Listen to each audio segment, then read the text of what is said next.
There have been countless iconic video game characters throughout the years, and while I haven't played every video game known to man, I've played quite a few and have seen certain characters that really stuck out to me, usually because of how well they are written. Characters with lots of development, personality, motivations, and just some damn good dialogue. Please assume the position. Well, yapping aside, there isn't really a typical structure to this video. It's more just me gushing about some of my favorite video game characters and why I think they're some of the best written characters in gaming. Get the fuck out my point! And spoilers ahead for the games listed on screen. You've gotten a lot farther than you should have, but then you haven't met Frank Horrigan either. Your ride's over, Mutie. Time to die. Oh, poop. It's no surprise to anyone who's familiar with my channel that I'm a fan of Fallout and the Elder Scrolls, a bit of a Bethesda head, if you will. However, Fallout wasn't always owned and made by Bethesda, and as most of you know, was originally made by Interplay Studios. The pre-Bethesda Fallout titles, especially the first two games in the series, each have incredible stories, world-building, characters, and role-playing, which is a far cry from what the series became with Fallout 4. Not to say Fallout 4 is bad, I actually enjoyed that game. Good morning, Vault-Tec Collins. Communist. But the role-playing is pretty weak in comparison. A character who really stands out from these games, despite not even being the main villain, is none other than Frank Horrigan. Frank Horrigan was an agent for the Enclave, who are kind of the big bad of Fallout 2. Yeah, that's what I would have did. Frank was a normal human working for the Enclave. Normal is kind of a strong word. He actually did have violent tendencies and psychological problems. But after being exposed to FEV, or the Forced Evolutionary Virus, he started transforming into a super mutant. He was fiercely loyal to the Enclave before transforming, and despite the mutations he went through, he remained the same way. Despite them not being too fond of muties, Your ride's over, Mutie. the Enclave decided to study his mutations and use him to their advantage, and Frank Horrigan became an unstoppable monster in the Wasteland. Well, it's a little past 12. Anyone up for lunch? Until the Chosen One pulled up to the Enclave oil rig, that is. Although the President is the main antagonist of the game, Frank Horrigan is the final boss, being a really tough challenge given his perfect 10s across the board with his special stats. This dude already looks intimidating enough. He's a 12-foot-tall super mutant with power armor and insane weapons. But the things you see him do to others and the things he says to your character are even scarier. Even while he's literally split in half, he uses his dying breath to continue threatening the Chosen One. You and your mutie bastard friends are gonna join me in a big ol' mushroom cloud send-off. Although I do like when role-playing video games give you the option to talk your way out of a conflict or convince your enemies to flee, like Leggett Lanius in New Vegas, it's pretty fitting that you cannot talk down Frank Horrigan. This dude does not care what you have to say, no matter how charismatic your character might be. We just did. Time for talking's over. He is a villain through and through, with no diplomacy or redemption, and it's actually pretty refreshing. Of course, we all love a good redemption arc, but sometimes villains can just be bad guys. They don't always need to be redeemed or given any mercy. The Fallout series has so many incredible characters, and funny enough, there's actually another one on this list. But Frank Horrigan is definitely one of the coolest villains in Fallout. He's a character with very clear motivations and will not compromise on that.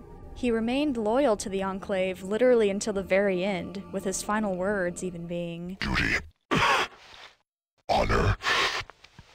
Courage. Semper Fi. What would you have your Arbiter do?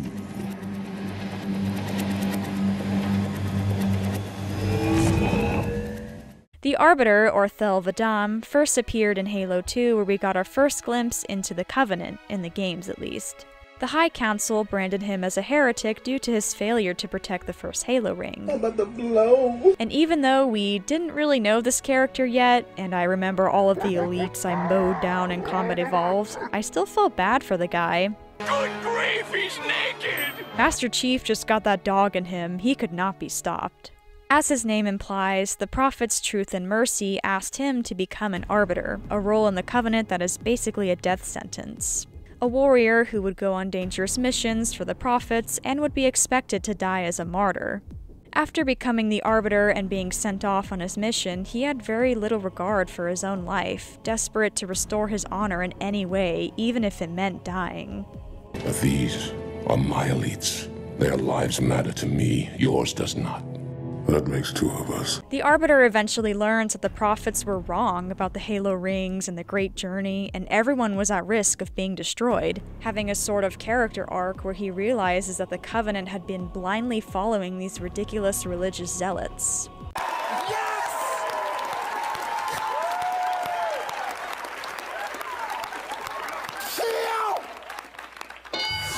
Although he originally followed their orders and never questioned their rulings, even the Gravemind pointed this out to him.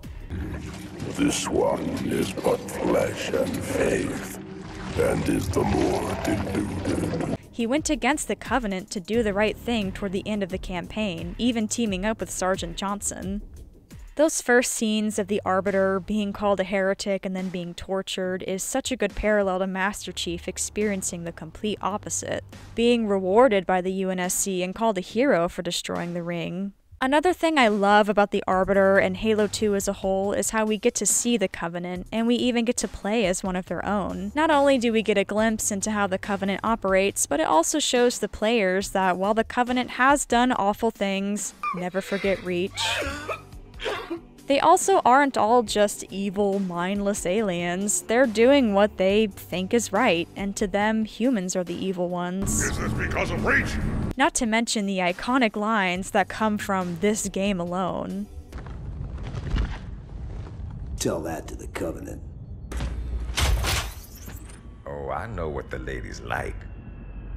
Kill me or release me, parasite. But do not waste my time with talk. Can't stop it. Boo.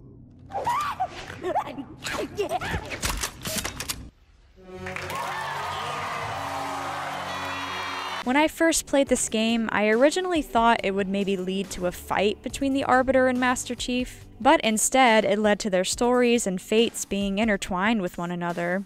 And of course, we finally see him and Chief fight side by side in Halo 3, showing how far the humans and the Covenant had come with each other. Though I think we know what the best part of Halo 3 really is.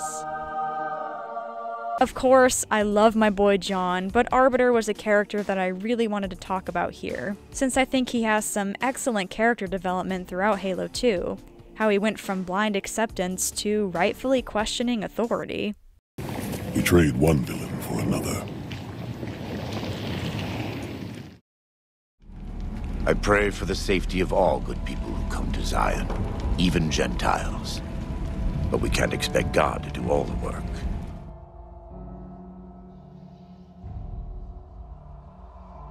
So, we did talk about a Fallout character already, but hey, my video, my rules. There's a character that has really stuck with me ever since I first played Fallout New Vegas, Joshua Graham. Throughout the game, you can hear some people talk about a burned man, especially among the Legion soldiers in the fort. This burned man is a bit of an enigma, something that most people believe is just a myth or a tall tale. Nonsense, probably, but there's no doubt that many in the Legion believe he's still alive somehow. However, you come face to face with the legendary burned man in the Honest Hearts DLC, and his name is Joshua Graham. It's great that there's this mysterious build-up before meeting him, really builds the tension, not expecting who exactly you'll come face to face with. Joshua was a Mormon missionary who co-founded the Legion with Edward Sallow, who of course went on to become Caesar, or Kaisar. I'm a tumor. And Joshua became his first legate. After the Legion's loss at the First Battle of Hoover Dam, Caesar deemed Joshua a failure, and he punished him by lighting him on fire and tossing him into the Grand Canyon. Joshua did not die as Caesar intended, however, and he made his way back to his home of New Canaan. The New Canaanites welcomed him back with open arms despite the atrocities he committed. He says himself that their love and God's love is what kept him alive. I survived because the fire inside burned brighter than the fire around me. I fell down into that dark chasm. The flame burned on and on. The fire that had kept me alive was love. Their love. God's love. I will never be able to repay the debt I owe to them, but I must try. Unfortunately for him, the Whitelegs and the Legion attacked his home. After this, he went to Zion with Daniel, a Mormon missionary, where they would lead the two tribes living there, the Dead Horses and the Sorrows. Although he returned to his Mormon faith, trying to leave his Legion days in the past, he hadn't lost all of his old ways. Dude is still a force to be reckoned with. He's killed multiple assassins that Caesar had sent to him, and is literally loading a stack of 45s when you first meet him. Throughout the DLC, you help Joshua and Daniel by doing some kinda boring fetch quests, but toward the end, you have to make an important choice. Do you want to side with Daniel in having the tribes flee from the Whitelegs, or side with Joshua in fighting against them to stay in Zion? I don't enjoy killing, but when done righteously, it's just a chore, like any other. Personally, I chose to help Joshua here. Sometimes you need to assert your dominance, and no offense to Daniel, but Joshua is cooler. Talking him down from killing Salt Upon Wounds is probably the most fitting ending for the DLC, as it shows that he is undoing his old Legate ways and can still show people, even those who may not deserve it, mercy. I can always see it in my mind. The warmth and the heat. It will always be a part of me. But not today. But once again, that's up to the player to decide, and the power of choice is what makes New Vegas such a fantastic game. I wanted to talk about Joshua Graham here because he alone is why Honest Hearts is probably my favorite DLC. I'll admit that the beginning is a bit slow, but the story here, especially Joshua's baptism in flames, return to faith, using his religion to justify his actions, and his attempts at becoming a better person is just so damn good and so well written. Also, literally everything he says in the DLC goes hard as hell. For many of us, the road is a difficult one, but the path is always there for us to follow, no matter how many times we may fall. Onikan Niovdova. It is always wise to mistrust a Dova.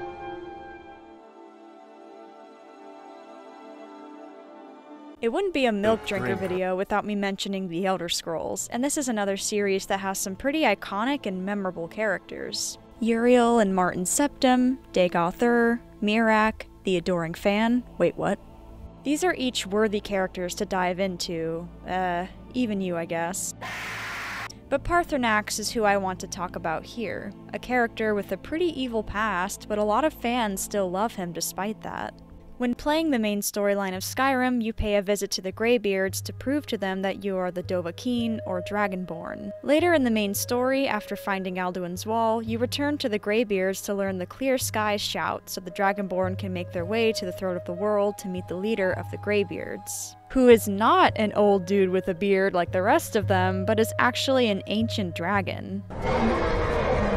This is Paarthurnax, an old dragon who was the right-hand man to Alduin, the main antagonist of Skyrim, but ended up betraying him by teaching mortals the Thu'um. He resides alone on the throat of the world to meditate and resist the urge to succumb to his lust for power, as all dragons in the Elder Scrolls universe experience. We were made to dominate. The will to power is in our blood. Despite his changed ways, Delphine and Esbern are upset about learning that he had helped Alduin in the past, and they give you an ultimatum. If you want to continue receiving help from all two of them, then you must kill Paarthurnax. Now, I don't know about you guys, but I have never chosen this route.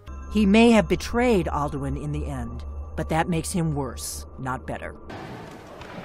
Okay. For one, the blades are kinda lame and underwhelming in Skyrim, which is a whole other discussion. And for two, Paarthurnax is just really cool, and I don't want to kill him. No. No, I don't think I will. What makes Paarthurnax such a compelling and overall well-written character is that despite learning that he did help Alduin, an evil dragon threatening to destroy the Dragonborn's world, you still can't help but like him. He did atrocious things that shouldn't be forgotten, but he did ultimately betray Alduin. All in all, he overcame his evil nature, which is of course a reference to this iconic line of his. What is better, to be born good, or to overcome your evil nature through great effort? Delphine and Esbern don't seem to get this, but maybe if they actually talk to him like the Dragonborn does, then they would realize that he's actually pretty chill. All in all, he's a sort of redeemed villain, a character who struggles every day to remain good, showing that anyone, even the most evil of creatures, is capable of doing the right thing. Kostid salo ak. Just because you can do a thing does not always mean you should. I wish things were different. But it weren't us who changed.